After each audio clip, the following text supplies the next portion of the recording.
বিয়ে শাদী করেন নাই, যারা করে ফেলছেন তো ফেলছেন, যারা বিয়ে শাদী করেন নাই, বিয়ে শাদীর ক্ষেত্রে আগে সৌন্দর্য না, আগে দেখবেন ফাযফার বিযাতিদ্দিন, ওই মেয়ের ভিতরে তার পরিবারের ভিতরে দিনদারি আছে কিনা। দিনদারি যার ভিতরে নাই, তার ভিতরে প্রভূত কল্যাণ আল্লাহ তাআলা দিবেন না। দিনদারি যদি আপনার পরিবারের ভিতরে থাকে, আপনার এই পরিবার সবেরা হবে। দিনদারি যদি পরিবারে না থাকে, প্রতিদিন আপনারে খোটা দিবে, আমি দেখে তোমার ভাত খেয়ে গেলাম। অন্য মহিলা হলে পোলাও খেত। আচ্ছা বলেন, এই জাতীয় খোটা এখন আমাদের সমাজে কম না বেশি? অনেকে চুপ করে আছে যে হুজুর এই কথা আর বলতেই চাই না। সারাদিন কষ্ট করে একটা পুরুষ ঘরে আসার পরে প্রথম খোটাটাই শুরু হয়, আহারে আমি দেখে ঘর করে খেয়ে গেলাম। কি বুঝা বিয়ে দিল?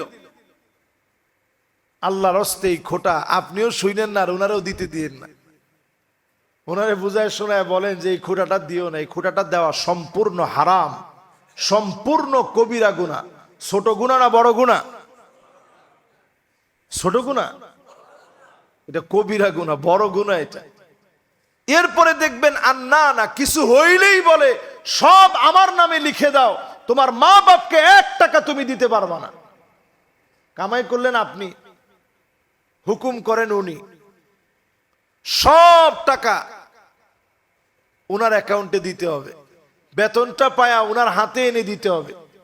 দেন আপনি, অসুবিধা নেই, বেতনটা পেয়ে আপনার স্ত্রীকে দেন, পুরাটাই নেই দেন, কিন্তু স্ত্রীকে বোঝান এই টাকা আমার, এই টাকার ভিতরে তোমার যেমন একটা অধিকার, একটা হক আছে, আমার মা বাপ এই টাকা থেকে একটা ইহসান পাও না। মা বাপকে যদি আমি করি, আল্লাহ তাআলা স্বয়ং আমাকে আরো বেশি বাড়ায় দিবেন। জোরে কোন আল্লাহু আকবার।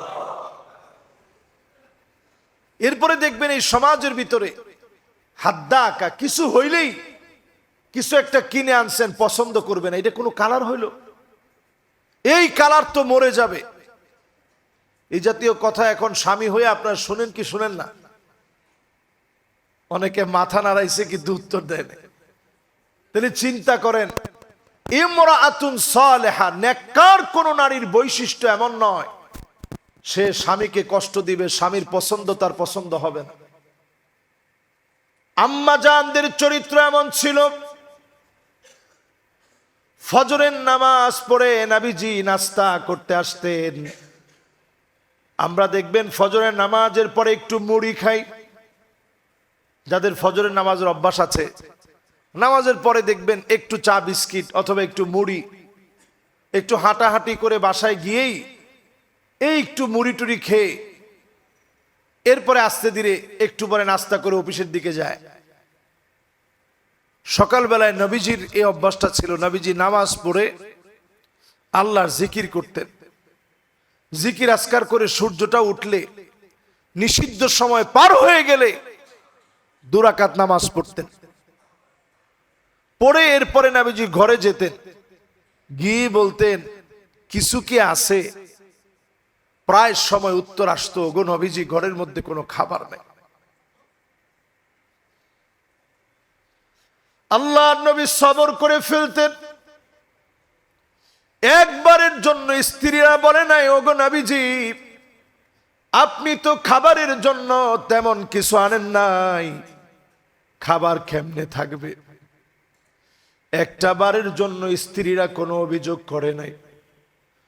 ক্ষুধা পেটে নবীজির সঙ্গিনী হয়েছে, দুর্দিনের সঙ্গিনী হয়েছে, মুসালসাল এমন কয়েকটা মাস গিয়েছে।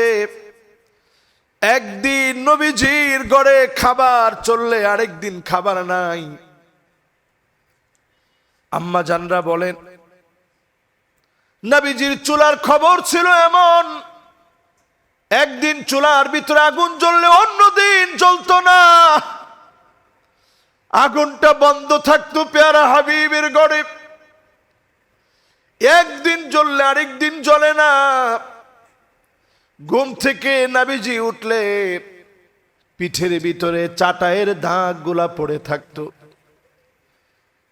সহিহ বুখারীর বর্ণনায় আসছে, সহিহ মুসলিমে আসছে, আল উল মারজান ফি মাত্তাফাকা আলাইহি শাইখানে আসছে, হযরত ওমর রাদিয়াল্লাহু তাআলা আনহু আরদাহ অনুমতি নিয়ে নবীজির ঘরের ভিতরে ঢুকলেন, সালাম বিনিময় করে ঢুকলেন।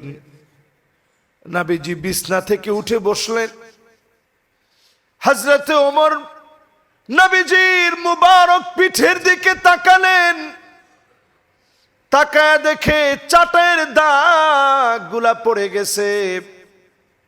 হযরত ওমর আর সহ্য করতে পারে নাই, দুইটা চোখের পানি ছেড়ে দিয়েছে। রাহমাতুল লিল আলামিন, এত কষ্ট আপনি কেন করেন? ইন্নাল কাসরা ওয়াল কাইসারা ফামা হুমা ফীহিমা, রোম পারস্যের সম্রাটদের কি এমন আছে দুনিয়ার সামান্য বাদশাহ হয়ে এত সুখ এত শান্তি করে? আপনি এত কষ্ট নবীজি করেন, কেন এত কষ্ট করেন? সঙ্গে সঙ্গে নবীজি বলে, হযরত ওমর শোনো, ওমর শোনো, ফালাহুমুদ দুনিয়া ওয়ালানাল আখিরা, তাদের জন্য শুধুমাত্র দুনিয়া, আমাদের জন্য যিনি আখিরাতের দুয়ার খুলে দিবেন তিনি কে? সম্মানিত হাজিরিন, দুনিয়ার সৌভাগ্য নবীজি চান নাই, দুনিয়ার সম্পদ নবীজি চান নাই। যদি চাইতেন কেমন পাইতেন একটু চিন্তা করেন। এই যে আজকে 128 কিলোমিটার লম্বা খনি বের হচ্ছে, চিন্তা করতে পারেন? অথচ নবীজির মনটা যদি শুধু চাইতো জানলে এগুলা স্বর্ণ হয়ে যেত, নবীজির ডান আর বাম দিক দিয়ে স্বর্ণ হয়ে এগুলা চলতে থাকতো। নবীজি এগুলার প্রত্যাশী আল্লাহর কাছে হন নাই, এগুলো আল্লাহর কাছে চান নাই। আমাদেরকে আল্লাহ এত নিয়ামত দিছে, মাঝে মাঝে খুব ভয় লাগে যে কেমন করে আল্লাহর আদালতে হিসাব দেব। ইত্তালাতুল জান্নাহ ফারাআইতু আকসারা আহলিহা আল ফুকারা, নবীজি আল্লাহর জান্নাতে গেলেন, নজর করে দেখলেন অধিকাংশ আল্লাহর জান্নাতি দরিদ্ররা। জোরে কোন কারা? দরিদ্ররা অধিকাংশ আল্লাহর জান্নাতি। তো আমি আপনি তো আল্লাহর অনেক নিয়ামত পেয়ে ফেলছি। দুনিয়ার সৌভাগ্য বলতে নবীজি 4 জিনিসে বুঝাইছেন। 4 জিনিসের ভিতরে বাড়ি বলছেন, যানবাহন বলছেন।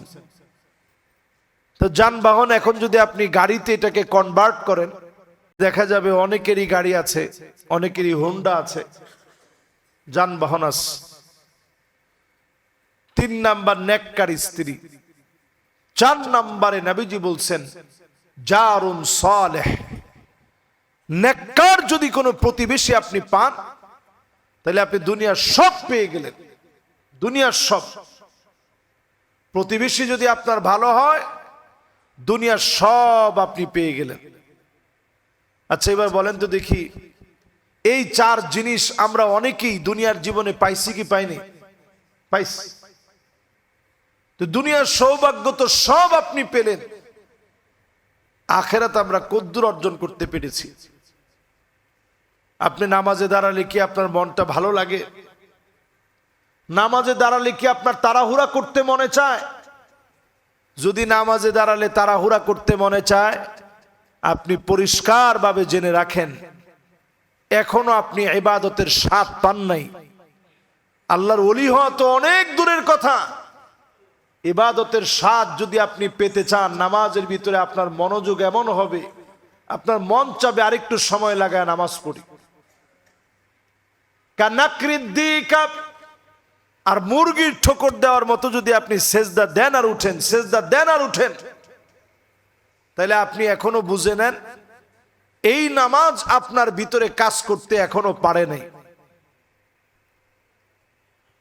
সাহাবায়ে কেরাম পরিষ্কার ভাবে বলতেন, তিলকা সলাতুল মুনাফিক, মুনাফিকের নামাজ তো ওই নামাজ যেই নামাজের ভিতরে সেজদা দেয় আর উঠে।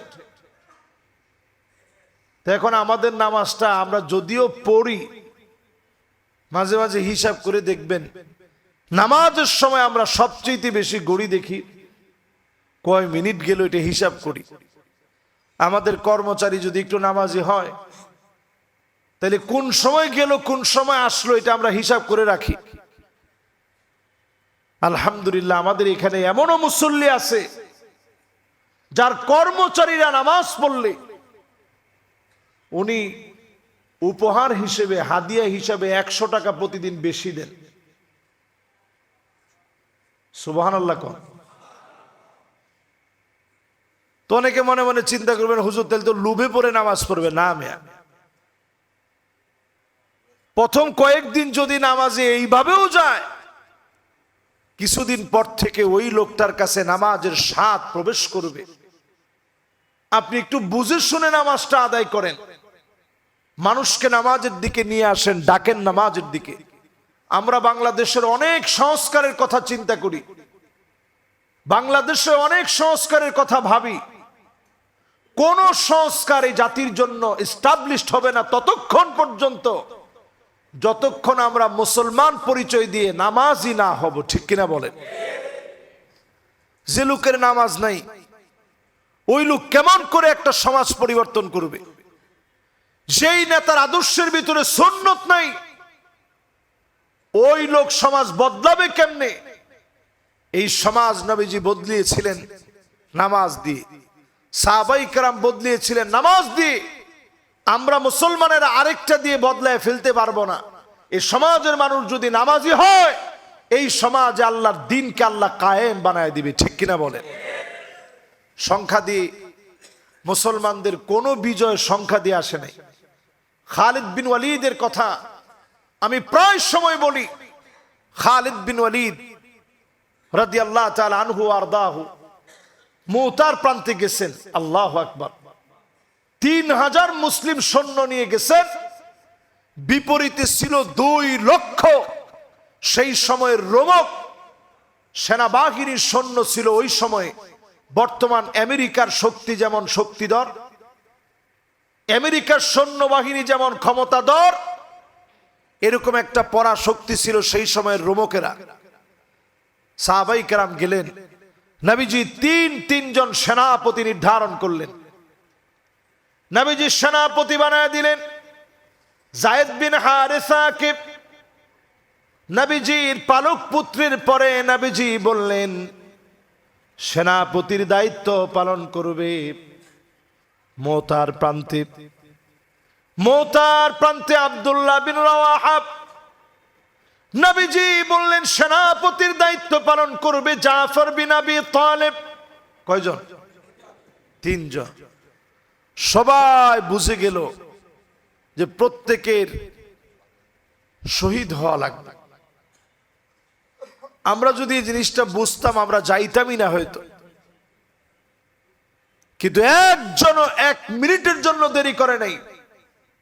যায়েদ বিন হারেসা বারবার রাসূলের দিকে ফিরা তাকাইতেছে। নবীজির 2টা চোখ থেকে পানি ঝরতেছে। যায়েদ বিন হারেসা বলতেছে, হাবিব আর মনে হয় কোনোদিন দেখা হবে না, এই দেখা জীবনের শেষ দেখা। মুতার প্রান্তে চলে গেলেন। এক এক করে সেনাপতিরা শহীদ হয়ে গেছে। জাফর বিন আবি তালেব হাতের মধ্যে কালেমার ঝান্ডা নিয়ে ফেললেন। কালেমার ঝান্ডা নিয়ে জিহাদ করতেছে। হাতের ভিতরে ছুরি দিয়ে আঘাত করেছে, কবজি পর্যন্ত কেটে গেছে। বাম হাতে কালেমার পতাকা তুলে ধরলেন, বাম হাতে আঘাত করেছে, হাতটা কেটে গেছে। 2টা কবজি দিয়ে ধরে রাখছে কালেমার পতাকা। 2টা কবজি দিয়ে ধরে রাখার পরে হাতের গোড়া থেকে কেটে ফেলা হয়েছে। কালেমার পতাকা পড়তে দেন নাই। দাঁত দিয়া আল্লাহর কালেমা সমুন্নত করে ধরে রেখেছে, দাঁত দিয়া কালেমার পতাকা উড্ডীন করে রেখেছে। এরপরও পড়তে দেয় নাই। জাফর বিন আবি তালিব দাঁত দিয়ে যখন ধরে রেখেছে, বুকের ভিতরে এসে তীরগুলা বিঁধতেছে, আহা বলে শব্দ পর্যন্ত করে নাই, না জানি কালেমার পতাকা জমিনে পড়ে যায়, একটা আওয়াজ পর্যন্ত ভিতর থেকে বের করে নাই। যখন ওনার রুহটা বের হয়ে গেছে, নবীজিরে আল্লাহ দেখাইলেন জাফর দুনিয়াতে চলে গেছে। জাফর তৈয়ার, তার হাত কাফেররা কেটে দিয়েছে। আল্লাহ পাক জাফরকে এমন ভালোবেসে ফেলছে, জাফর তৈয়ার রাদিয়াল্লাহু তাআলা আনহু এমন পরিমাণ আল্লাহর কাছে প্রিয় হয়ে গেছে, আল্লাহর জান্নাতে উড়ে বেড়ানোর জন্য দুইটা ডানা আল্লাহ পাক লাগায় দিয়েছে। ওই জায়গায় খালিদ বিন ওয়ালিদ এসে যুদ্ধের মোড় নিজের হাতে তখন তুলে ধরছে। একটা না দুইটা না,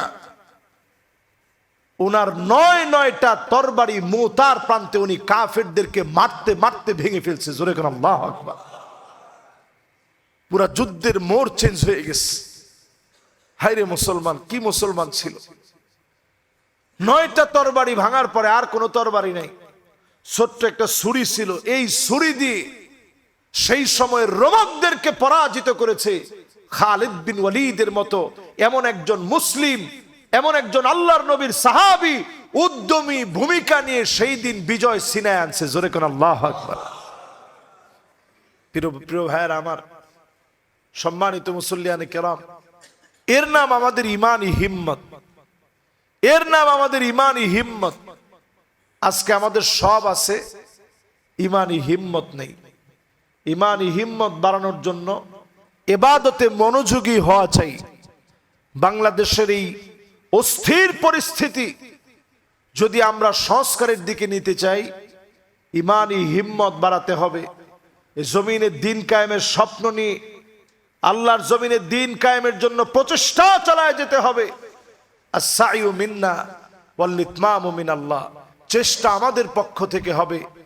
দয়াময় মালিক আমাদেরকে সাহায্য করবেন, যেভাবে তিনি সাহায্য করেছেন আজকেও আমাদেরকে সাহায্য করবেন ইনশাআল্লাহ। পড়ে আল্লাহ রাব্বুল আলামিনের কাছে ফরিয়াদ করি, যতগুলো কথা বলেছি আল্লাহ যেন আমাকে আপনাদের সবাইকে আমল করার তৌফিক দান করেন। পড়েন আমিন। যারা আমরা সুন্নত পড়ি নাই প্রত্যেকে সুন্নত পড়ে নিই।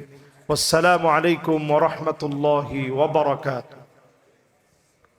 কে শুকর গুজারি আদায় করি, পড়ি কালিমাতুশ শুকর আলহামদুলিল্লাহ। সকলে পড়ি রব্বানা লাকাল হামদ হামদান কাসীরান তাইয়িবান মুবারাকান ফীহি ইয়া রাব্বি লাকাল হামদু কামা ইয়ানবাগি লিজালালি ওয়াজহিক ওয়া আযীমি সুলতানিক। আল্লাহ পাকের প্রশংসা বড়ত্ব ঘোষণা করে দরুদ এবং সালাম পড়ছি সাইয়্যিদুল মুরসালিন, খাতামুন নবিয়্যিন, ইমামুল মুরসালিন ওয়ান নবিয়্যিন মুহাম্মাদুর রাসূলুল্লাহ সাল্লাল্লাহু আলাইহি ওয়াসাল্লামের উপরে আল্লাহ পাক আমাদের দরুদ এবং সালামকে কবুল আর মঞ্জুর করুক। পড়েন আমিন। প্যারা হাদিরিন, যত দোয়া আমরা আমাদের জীবনে করি সবগুলো দোয়া আল্লাহ রাব্বুল আলামিনের কাছে কবুল হয়ে যায়। তিন ভাবে আল্লাহ রাব্বুল আলামিন দোয়াগুলা কবুল করেন। এক নম্বরে আল্লাহ তাআলা দোয়া কবুল করেন, তৎক্ষণাৎ দোয়া কবুল করেন। এই যে আমরা যারা আগে ভাগে মসজিদে আসছি, জুমা পূর্বক আলোচনা শোনার জন্য বসে পড়েছি, সেই হাদিসের মধ্যে আসছে ফাহুয়া হাযুহু, এই আসার পথে আপনি যা আল্লাহর কাছে চেয়েছেন হতে পারে বাসায় যাওয়ার আগেই যিনি দোয়া কবুল করে ফেলবেন তিনি কে? এটা এক প্রকার দোয়া করার পরেই এই কবুলিয়াত অর্জন করা যায়। আমি যখন এখানে প্রবেশ করছিলাম, একজন বলতেছিলেন যে হুজুর একটু দোয়া করেন। আসলে এই সময়ের দোয়াটা আল্লাহর কাছে এত দামি, এই নামাজে আসতে নিয়ে এই সময়টাতে আপনারা দোয়া করবেন। যেখানে বসে এখন আলোচনা শুনছেন, সালাত আদায় করবেন, এই জায়গাটা আল্লাহর কাছে সাক্ষী দিবে যে আল্লাহ তোমার গোলাম এই জায়গায় দাঁড়ায় নামাজ পড়েছিল। এই জন্য সুন্নত পড়লেন এক জায়গায়, ফরজটা পারলে একটু নড়ে চড়ে আরেকটা জায়গায় পড়বেন। ফরজ পড়লেন এক জায়গায়, সুন্নতটা আরেকটা জায়গায় নড়ে চড়ে আরেকটা জায়গায় দাঁড়ায় পড়বেন। এই পুরো জায়গাটা আপনার পক্ষে সাক্ষী হয়ে যাবে। নামাজের এই সাক্ষী কবুল করে তিনি সেদিন মাফ করে দিবেন গোলামদেরকে। বলেন আল্লাহু আকবার। নূরুন ওয়া বুরহানুন ওয়া নাজাব, নামাজ সেদিন সাক্ষী হয়ে যাবে। নামাজের সাক্ষী সেদিন গ্রহণ করা হবে, নামাজের বক্তব্য শোনা হবে। নামাজের কারণে সেদিন অসংখ্য গোলাম মাপ পেয়ে যাবে। অসংখ্য গোলামদেরকে নামাজের কারণে মালিক মাফ করে দিবে। আউয়ালু মা ইউহাসাবু বিহিল আবদি ইয়াউমাল কিয়ামাতিস সালাত, প্রথম হিসাব হবে নামাজ নিয়ে। এই হিসাব যদি পরিষ্কার হয়ে যায়, অবশ্যই যিনি আমাকে আপনাকে মাফ করে কবুল করবেন তিনি কে? অনেক জীবনের অনেক সময় চলে গেছে, নামাজ পড়েন নাই। এখন বুঝ আসছে যে না, নামাজ পড়া দরকার। আজকে থেকে নামাজ শুরু করলেন। মা উলজিমা ফিহি কুলফা, জীবনের লম্বা সময় চলে গেছে আপনি নামাজ পড়েন নাই। ফরজ নামাজগুলা, জীবনের ঘাটতিগুলা রয়ে গেছে। এখন নফল নামাজ পড়তে থাকলেন, কিয়ামতের দিন আল্লাহ তাআলা জিজ্ঞাসা করবেন তার নামাজ কি ঠিক আছে? নামাজের এই ঘাটতি পূরণের জন্য সেদিন আল্লাহ রাব্বুল আলামিন ওই যে নফল নামাজগুলো তাতাওয়ান, আপনি যে নফল নামাজগুলো পড়েছিলেন, এই নামাজগুলো আমল নামায় দেওয়া হবে। যিনি আপনার আমল নামা ভরপুর করে দিবেন তিনি কে? এই জন্য যারা আমার সামনে বসা আছেন, আজকে থেকে আমরা নিয়ত করি মন থেকে, অন্তত প্রত্যেক দিন ঘুমানোর আগে 10টা, 10:30, 11টার সময় আমরা ঘুমাই। আগে ভাগে ঘুমাতে পারলে তো অনেক ভালো। যদি একটু রাত হয়েই যায়, 2 রাকাত নামাজ একটু পড়েন, অথবা 2-2 করে 2-2 4 রাকাত পড়েন। 2-2 4 রাকাত সাথে আর 2 রাকাত পারলে 6 রাকাত পড়েন। 6 রাকাত পড়ছেন, যদি আরেকটু শরীরে কুলায় তাহলে 8 রাকাত পড়ে ফেলেন। এই যে সামান্য আমলগুলো আপনি করলেন, ফানিআমা আজরুল আমিলিন, এই আমলগুলোর প্রতিদান সেদিন আপনি পাবেন, যেদিন সন্তান সন্ততি কোনো কাজে আসবে না। দুনিয়ার জীবনের সন্তান বিপথে চলে গেলে অনেক সময় বাপ তার সন্তানদের পরিচয় দিতে চায় না। সেই কঠিন দিনটা এমন হয়ে যাবে, সন্তান কোনো কাজে আসবে না। ইয়াউমা লা ইয়ানফাউ মালু ওয়ালা বানুন ইল্লা মান আতাল্লাহা বিকলবিন সালিম, সন্তান কোনো কাজে আসবে না, সম্পদগুলা কোনো কাজে আসবে না। সেদিন আপনার ছোট ছোট আমল দিয়ে যিনি মাফ করে দিবেন তিনি কে? সব দোয়াগুলো আপনার কবুল হবে। কিছু কবুল হয়ে যাবে তৎক্ষণাৎ, ডাইরেক্ট কবুল হয়ে যাবে, করার সাথে সাথে আল্লাহ তাআলা দোয়া কবুল করবেন। কিছু কবুল হবে 1 বছর, 2 বছর, 6 মাস, 6 বছর, 10 বছর, 20 বছর পর দোয়া কবুল হবে। আপনি তখন টের পাবেন যে অনেক বছর ধরে এটা চাইছিলাম, আল্লাহ এত বছর পরে কবুল করলেন। আপনার মনের থেকে আল্লাহ রাব্বুল আলামিনের শুকর গুজারি করতে মনে যাবে। আল্লাহ এই দোয়াটা আপনি শুনলেন, এত বছর দোয়া করার পরে আল্লাহ আপনি ফলটা দিলেন, ওই ফলটা এত আনন্দের হয়। এখানে যারা বসছেন প্রত্যেকেরই মনে আছে যে আল্লাহর ঘরটা যদি একবার দেখতে পেতাম। ঠিক যখন আল্লাহর ঘরের সামনে দাঁড়াবেন, আপনার এই জীবনে কতবার আল্লাহর ঘর দেখতে চেয়েছেন, এটা আল্লাহর ঘরের সামনে দাঁড়ায় মনে পড়ে যাবে যে আল্লাহ কতবার আপনার কাছে বলছি, আজকে আপনি নিয়ে আসছেন। জীবনের অসংখ্য দোয়া এমন আছে যা কিছুদিন পরে আল্লাহ তাআলা কবুল করেন, আল্লাহ ফিরাইয়া দেন না। আরেকটা দোয়া আল্লাহ তাআলা কবুল করবেন,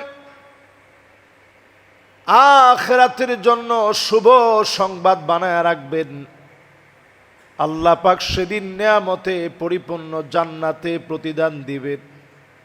এত বড় বড় নেয়ামত সেদিন দিবেন, বান্দা সেদিন বলবে আল্লাহ এত বড় নেয়ামত কেমনে, কিসের জন্য এত বড় নেয়ামত দিলেন?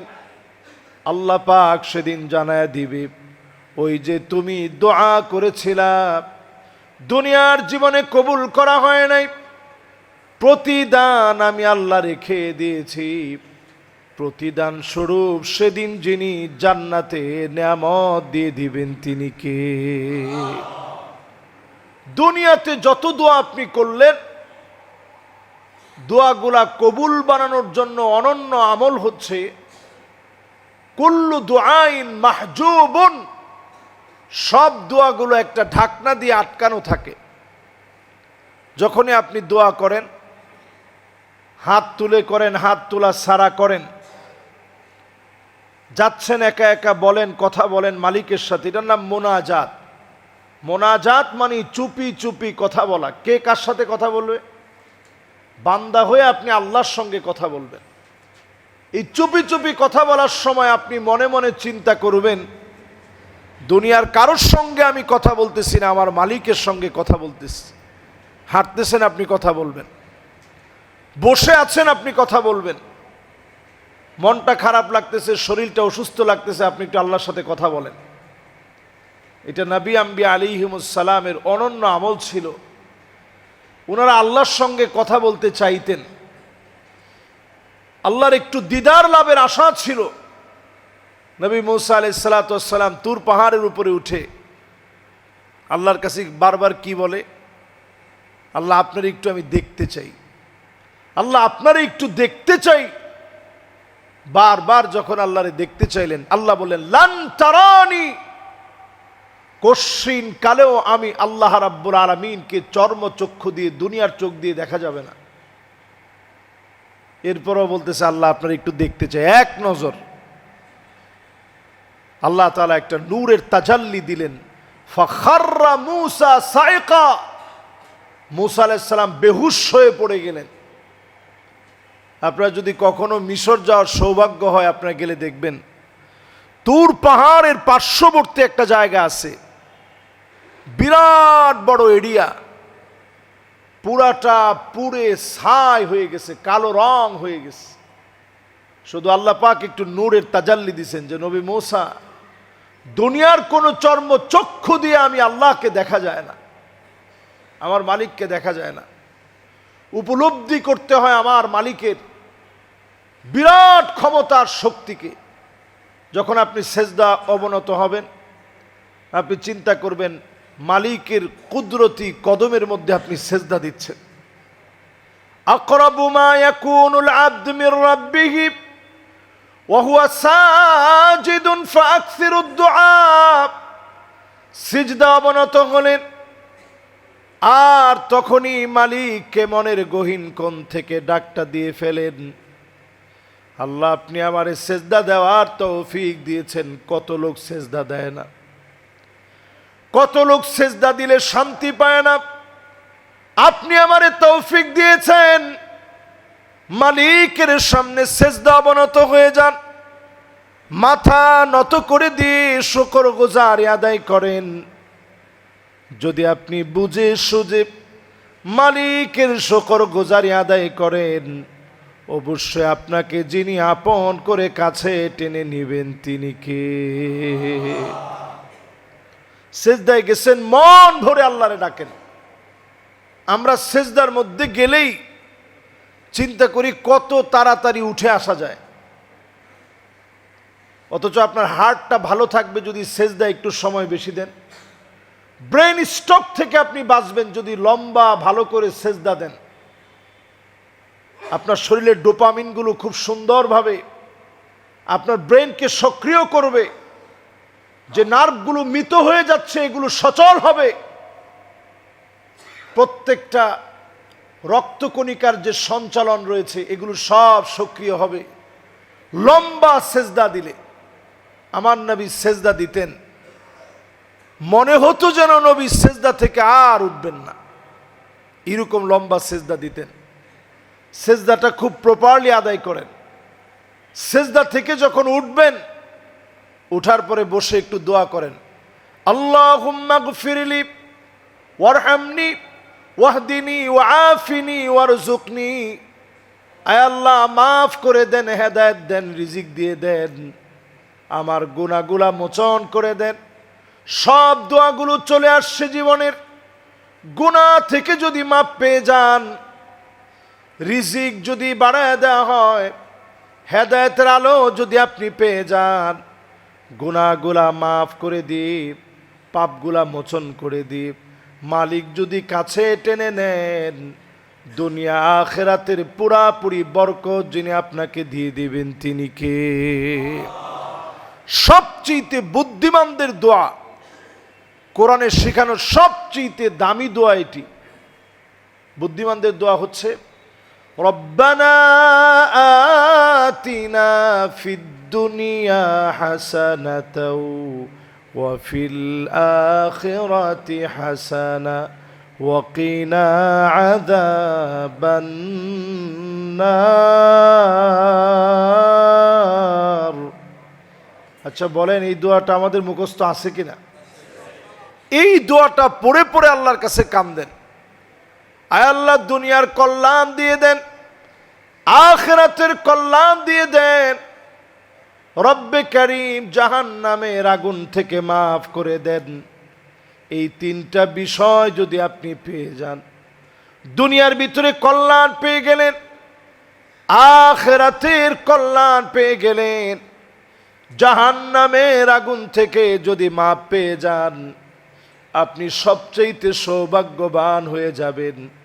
দুনিয়াতেও পেলেন, আখিরাতেও পেলেন, জাহান্নামের আগুন থেকে যিনি মাফ করে দিলেন তিনি কে? প্যারা হাজরিন, দুনিয়ার জীবনে না পাওয়ার কিছু নাই, অনেক আল্লাহ আমাদেরকে দিয়েছে। চারটা বিষয় যদি দুনিয়া আপনি পান, সাআদাতুদ দুনিয়া আরবাআহ, নবীজি বলেন চার জিনিস যদি তুমি দুনিয়ায় পেয়ে যাও তাহলে দুনিয়ার অনেক কিছু তুমি পাইলা। কয় জিনিস? চার জিনিস। দুনিয়ার সৌভাগ্য বলতে নবীজি চার জিনিসকে বলছেন। এবার মিলায় দেখেন আল্লাহ তাআলা কারে কয়টা দিছি একটু হিসাব করে দেখেন। এক নাম্বার, আল্লাহর হাবিব বলেন দুনিয়ার জীবনে যদি বাইতুন ওয়াসি', একটা মোটামুটি প্রশস্ত একটা ঘর পাও যেখানে থাকতে পারো, এরকম একটা প্রশস্ত ঘর যদি আপনি পেয়ে যান, আপনি বুঝবেন দুনিয়ার অনেক বড় কিছু আল্লাহ আমারে দিছে। তাহলে যারা আমরা অন্তত বাংলাদেশে থাকি, ভাড়া থাকি, আর মোটামুটি নিজে একটা বাড়ি করছি অথবা একটা ফ্ল্যাট করেছি, দেশে একটা বাড়ি আছে, একটাবার চিন্তা করেন এই পৃথিবীতে এখন মুসলমানদের সংখ্যা 200 কোটির কাছাকাছি। প্রতিনিয়ত এখন মুসলমান হচ্ছে। এই যে 180 কোটি মুসলমান 200 কোটির দিকে গতিটা যাচ্ছে, এর মধ্যে 20 কোটি মুসলমানের মাথার উপরে কোনো ঠাঁই নাই, শরণার্থী হয়ে গেছে বিভিন্ন জায়গায়, বিভিন্ন শরণার্থী ক্যাম্পে থাকে, পাইলে খায়, না পাইলে না খেয়ে থাকে। মুসলমানদের পরিস্থিতি যখন এমন, আপনারা যদি আল্লাহ তাআলা একটা থাকার জায়গা দেয়, আপনি বুঝবেন দুনিয়ার অনেক বড় কিছু আপনি পেয়ে গেছেন। সুবহানাল্লাহ। এটা হচ্ছে এক নাম্বার দুনিয়ার একটা সৌভাগ্য। দুই নম্বর সৌভাগ্য হচ্ছে মারকাবুল হানি, মোটামুটি একটা যানবাহন আল্লাহ দিছে, যে যানবাহনে চড়তে পারেন। যাদের গাড়ি আছে শুকরিয়া কত বেশি আদায় করা দরকার। মোটামুটি একটা ফ্ল্যাট আছে অথবা বাড়ি আছে, সাথে গাড়িও আছে। রসুলের সৌভাগ্য নাম্বার 2, রসুল বললেন দুনিয়ার সৌভাগ্য নাম্বার 2, একটা যানবাহন যদি আল্লাহ তোমারে দেয় তাহলে বুঝবা দুনিয়ার 4 সৌভাগ্যের 2 সৌভাগ্য তুমি পেয়ে গেছো। তাহলে বাকি আছে আর কয়টা? আর 2টা বাকি। 3 নাম্বার নবীজি বললেন ইমরাআতুন সালেহ, ইমরাআতুন সালেহা, নেককার একজন স্ত্রী যদি আপনি পেয়ে যান, দুনিয়ার 3 নাম্বার সৌভাগ্য আপনি পেয়ে গেলেন। এখন আমাদের সমাজের ভিতরে এই জায়গাটায় আসলে আমরা অনেকে ধরা খেয়ে যাই। আগের 2টা মোটামুটি যাদেরকে আল্লাহ দেন, মোটামুটি একটা বাড়ি দিছেন, গাড়িও দিছেন, উনি বিয়ে করার সময় খুঁজে সবচেয়ে সুন্দরী যে নারী তারে বিয়ে করতে হবে। দেখতে সুন্দর, লম্বা চোরা অনেক হতে হবে, এরকম একটা নারী বিয়ে করতে হবে। অথচ আল্লাহর হাবিব বলেন তুনকাহুল মারআহ, মহিলাদেরকে বিবাহ করা হয় 4 জিনিস দেখে। বিবাহ করো নবীজি বলেন, করা হয়। দেখা হয় তার সৌন্দর্য, দেখা হয় তার সম্পদ, দেখা হয় তার বংশ পরিচয়। 4 নাম্বারে আইসা দেখে যে দিনদারি আছে কিনা, থাকলে থাকুক, না থাকলে না থাকুক। নবীজি বলেন ফাযফার বিযাতিদ্দীন তারিবাত ইয়াদাক, যদি এই দিনদারিকে আপনি প্রথমে রাখতেন, দিনদারি প্রাধান্য দিয়ে যদি বিয়ে করতেন, তাহলে দুনিয়ার 3 নাম্বার সৌভাগ্য ইমরাআতুন সালেহা, এই সৌভাগ্য আল্লাহ আপনারে দান করে দিত। সুবহানাল্লাহ। এই জন্য যারা আমার সামনে বসছেন, আল্লাহুম্মা বারিক আলা মুহাম্মাদ ওয়া আলা আলি মুহাম্মাদ কামা